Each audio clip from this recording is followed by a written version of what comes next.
नाजरीन, इस वक्त जो इस सीरिया में शाम में हो रहा है और इसराइल जिस तरीके से हमले कर रहा है, इस पर कुछ लोग हैरान हैं।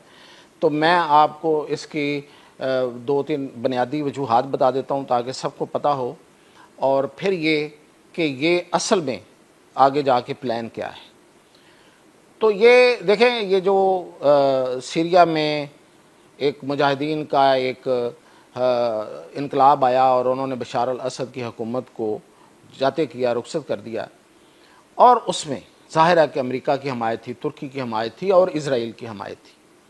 अब ये तीनों मुल्कों की हमायत के साथ आने वाली हुकूमत को अब जब दोबारा इसराइल निशाना बना रहा है तो सब के जहनों में एक सवाल पैदा हो रहा है, क्योंकि इससे पहले भी बहुत से सवाल थे। लोग जो उस हुकूमत के सरबराह अहमद अल शरा हैं उनको एजेंट कह रहे थे, उनको अमेरिका का एजेंट कह रहे थे, उनको इसराइल का एजेंट कह रहे थे, उनको पपट कह रहे थे। अब भी कुछ लोग यही बात कर रहे हैं, लेकिन बहुत से लोग जो हैं वो इस पर सवाल उठा रहे हैं कि अगर वो पपट है तो फिर उस पर हमले क्यों हो रहे हैं। तो फिर सीरिया पे एक हुकूमत लाकर फिर उसको डिस्टेबलाइज करने का क्या मकसद हो सकता है। तो सबसे पहले तो आते हैं कि असल में ये इशू है क्या। असल में जो इशू है वो ये है कि दो वहाँ पे कबीले, जिसको बहाना बनाया गया कि दो कबीले हैं, उनमें एक द्रूज है और एक कबीला है या वो एक ग्रोह है, उसे हिकमत अल हिजरी का ग्रोह कहते हैं, उसका लश्कर कहते हैं। एक सवैदा में है और एक जो है वो द्रूज है। अब ये जो द्रूज और सवैदा वाले हैं ये फातमी शिया हैं। अब इनका दोनों तरफ इनकी मौजूदगी है, ये इज़राइल में भी हैं, ये सीरिया में भी हैं, ये इराक़ में भी हैं, शाम में भी हैं, इराक़ में भी हैं। अब इनको एक गैर मामूली तहफ़्फ़ुज़ मिला रहा है हमेशा। अब यहाँ पे द्रूज़ वालों का तो बहुत बड़ा इशू जो है वो शायद इस मौजूदा हुकूमत के साथ नहीं था, लेकिन इतना बड़ा इशू नहीं था जितना बड़ा हिकमत अल हिजरी जो एक ग्रोह है, शायद वो कबीला भी है या और वो हैं फातमी, उनके साथ है, क्योंकि वो असल में ड्रग माफिया है।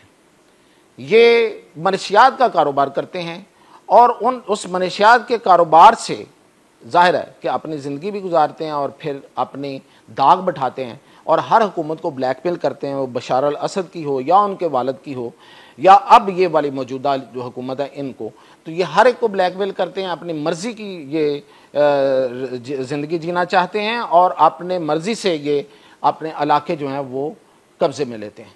तो इस पर ये जो मौजूदा रजीम है, अहमद अल शरा की जो हुकूमत है, उन्होंने कार्रवाई की और हिकमत अल हिजरी का जो कबीला वहाँ पे जाके इन्होंने उनको मारा और उनको भगा दिया। अब द्रूज़ वाले जो हैं वो, उनको क्या कहा गया, उनको ये कहा गया कि आप यहाँ पे जितनी साइज़ में हैं उतने साइज़ में रहें, क्योंकि इज़राइल से द्रूज़ लोग जो थे कबीले के वो वहाँ से क्रॉस करके, सरहद क्रॉस करके उन्होंने शाम में आना शुरू कर दिया था, तो उन्होंने अपना साइज़ बढ़ाना शुरू कर दिया था। तो उनको रोका गया कि आप अपने साइज़ में रहें। तो ये है असल में जो बुनियादी लड़ाई है, लेकिन इससे पीछे भी बहुत कुछ है, वो मैं आपको बताता हूँ। अब इस बात को, इस चीज़ को बहाना बनाकर इज़राइल जो है वो बेदरेग और अपनी मर्ज़ी के साथ और बगैर किसी की बात माने इस शाम के ऊपर हमले करता जा रहा है, यहाँ तक कि उसने सदारती महल को भी निशाना बनाया है।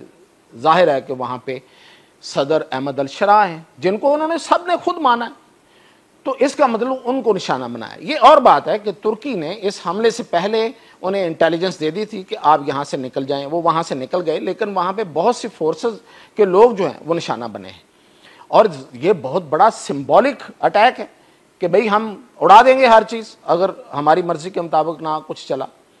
अब हकीकत क्या है? हकीकत यह है कि इन दोनों कबीलों के साथ पिछले 5 महीनों में 4 मुआहदे हुए। ये मैं मुआहदे भी आपको स्क्रीन पे दिखाऊंगा कि वो चारों मुआहदे जो हैं 5 महीनों में वो किसने तोड़े, वो इन्होंने तो नहीं तोड़े।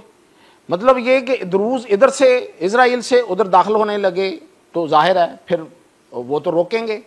ये जो हिकमत अल हिजरी वाले हैं इन्होंने अपने इलाके बढ़ाना शुरू कर दिए, तो वो जाहिर है कि वो अपने आप को हुकूमत समझते हैं और उन्होंने एक फ़ौज भी बना ली है, तो वो उसमें मुदाखलत करेंगे।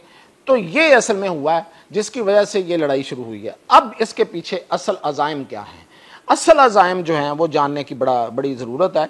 अब ये कहाँ तक ये मामला जाता है, अमेरिका कह रहा है बस करें और वो हमले करता जा रहा है। ये जब भी नेतन्याहू अमेरिका जाता है, ये कोई ना कोई वहाँ से उनसे मंजूरी लेके आता है, उनकी हाम अपने साथ लेके आता है, उनकी रजामंदी लेके आता है अमेरिकियों की, और आके यहाँ पे कार्रवाई करता है। इससे पहले जब उसने ईरान पे हमला करना था तो वो गया था, उससे पहले जब गज़ा पे बड़े हमले करने थे तो ये गया था, और अब सीरिया पे, शाम पे हमला करने से पहले भी ये वहाँ से ये उनकी रजामंदी लेके आया। अब वो कहते जा रहे हैं बस करें, दोनों फ्रीक जो हैं, चारों फ्रीक जो भी फ्रीक हैं वो सारे जो हैं वो अपने अपने उसमें हदूद में रहें। भाई ये क्या ड्रामेबाजी है, और ये ड्रामेबाजी है। अब इस ड्रामेबाजी का असल मकसद जो है वो ये है कि ये बेसिकली जिसे कहते हैं, हम एक अरसे से बता रहे हैं कि ये ग्रेटर इजराइल की तरफ है, ये कदम है। ये सीरिया को 4 हिस्सों में तकसीम करने के लिए ये किया जा रहा है, और उसमें ये 2 ये हिस्से हो गए, और एक जो है वो कहा जाएगा कि अहमद अल शरा अपने पास रखे, और एक जो है वो कोई और उसमें इजराइल जो है वो अपने कब्जे में लेके और बाकी लोगों को लाके। तो बेसिकली तो ये अगर तीनों हिस्से करते हैं, 4 हिस्से करते हैं, तो 3 हिस्से उनके पास होंगे, 1 हिस्सा दूसरों के पास होगा। तो ये है ग्रेटर इसराइल का मंसूबा, और ये जो इन लोगों को लाना है और इनको मुसलमान जाहिर करके, जाहिर है वो फातमी शिया हैं, तो उनको भी वो मुसलमान जाहिर कर रहे हैं, तो इनके साथ उनकी लड़ाई करवानी है, और दुनिया को ये बताना है कि देखें ये तो मुसलमान आपस में लड़ रहे हैं, हम तो एक अक़लियत का साथ दे रहे हैं।